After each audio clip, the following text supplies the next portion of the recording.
step one is we need to assign values. First, we go ahead and we place the options. We place the options in the columns, option A, option B, option C, and then we go ahead and place the options again in the rows. Now we want to weigh option A against option B. We want to weigh option B against option C. We want to weigh option C against option A and option B. Okay, again, because we're pairing the options. We want to weigh them against each other and see which one gets a higher value.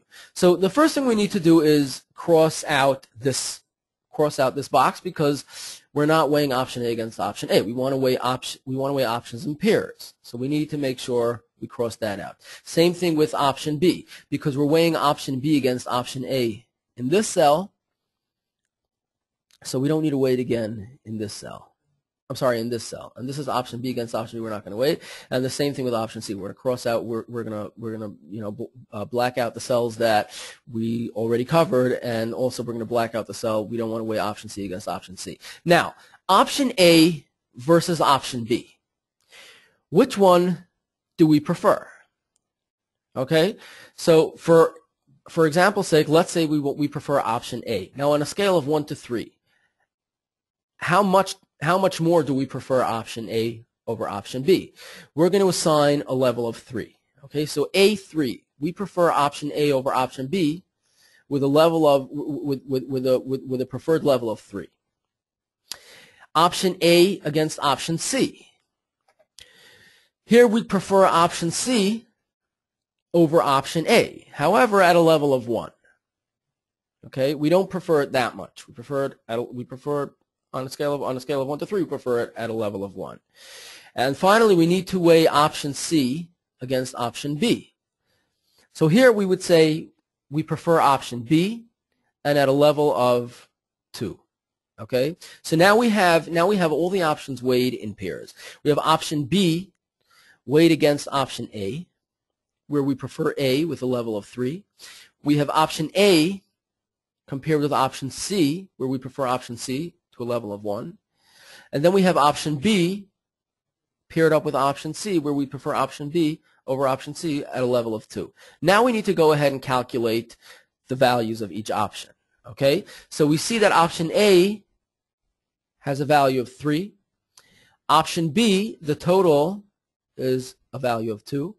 And option C, the total is a value of 1. Now we can list another 30 options here, and then weigh them against each other. And obviously we'll have to, we'll have in some of the cells we'll have where option C is preferred over option Z, for example, at a level of 3, which would, which then we would go ahead and say the total of option C would be 4. Same thing with option A, option B, option C, all of them. In other words, the point of this graph is to weigh all the options against each other, and then go ahead and calculate the total value of how much we prefer that. Once we have that done, we say that out of what do we have? We have 6. Out of a total of 6, option A has a 50% preferred level. Option B has a 33.5% preferred level, and option C has a preferred percentage of 16.5. We'll go ahead and we'll give option A the highest priority. Okay, that's what's known as the paired comparison matrix. So summing it up, again, we need to create a list of tasks.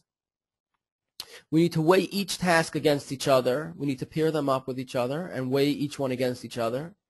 We need to assign relative values to those pairs of tasks. And then after we tally up the total values, we focus on the highest value tasks first. That's paired comparison analysis. Let's take a look at action priority matrix. Okay, action priority matrix, you see here Malcolm Baldrige. Malcolm Baldrige was the Secretary of Commerce in the 80s, and he put a very strong focus on quality management. He felt that quality management was the key competitive advantage in a global marketplace. And there's an institute today called the NIST, actually, that's run by the Department of Commerce, and they go and they award on an annual basis, quality management awards to the companies that they believe are being run with the most, run in the most, with the most quality.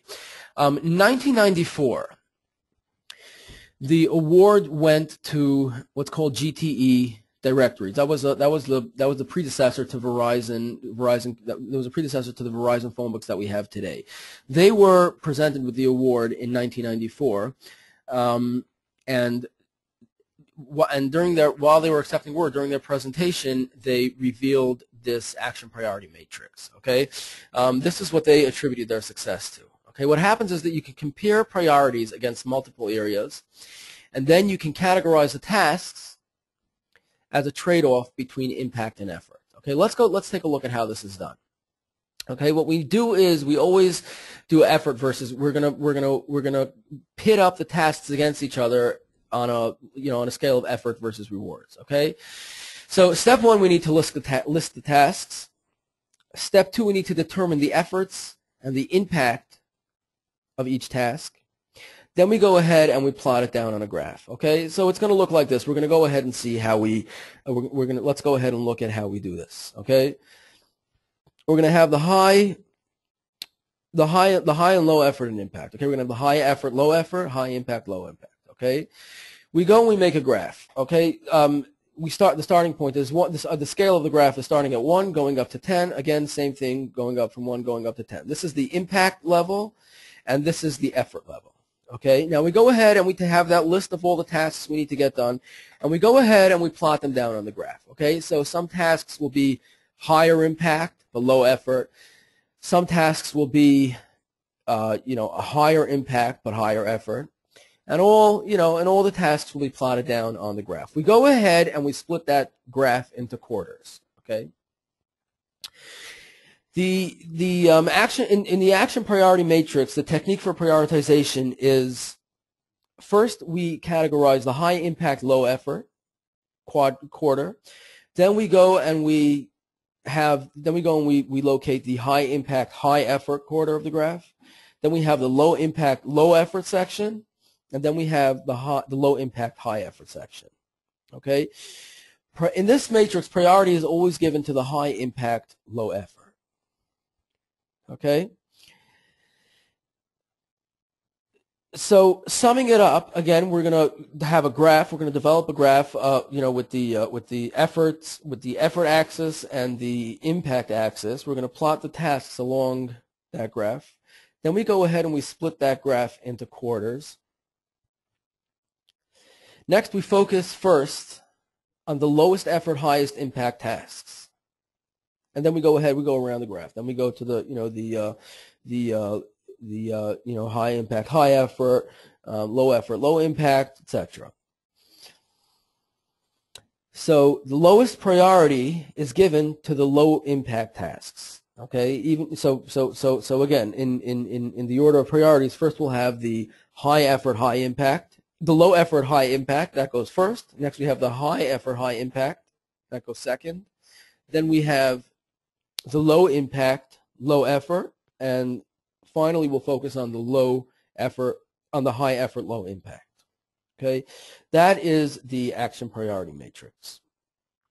Let's take a look at what's called the Carver matrix. The Carver matrix was developed by the Special Operations Command, the U.S. Special Operations Command during the War of Vietnam, when we had to be able to locate critical targets with limited resources.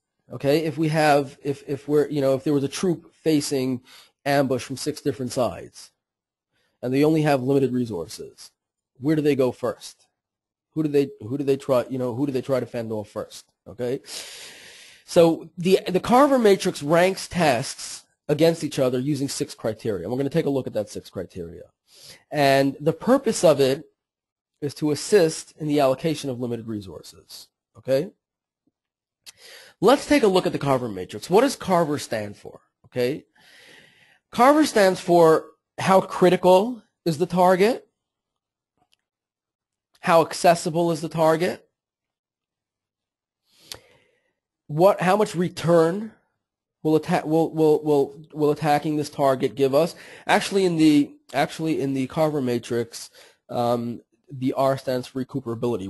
How much time will it take for us to recuperate from attacking that target. It's been translated since to, the matrix has been remodeled to drop to fit into time management as well, and the R stands for return. How much return will we get by, in the context of time management? How much return will attending to this task right now give us?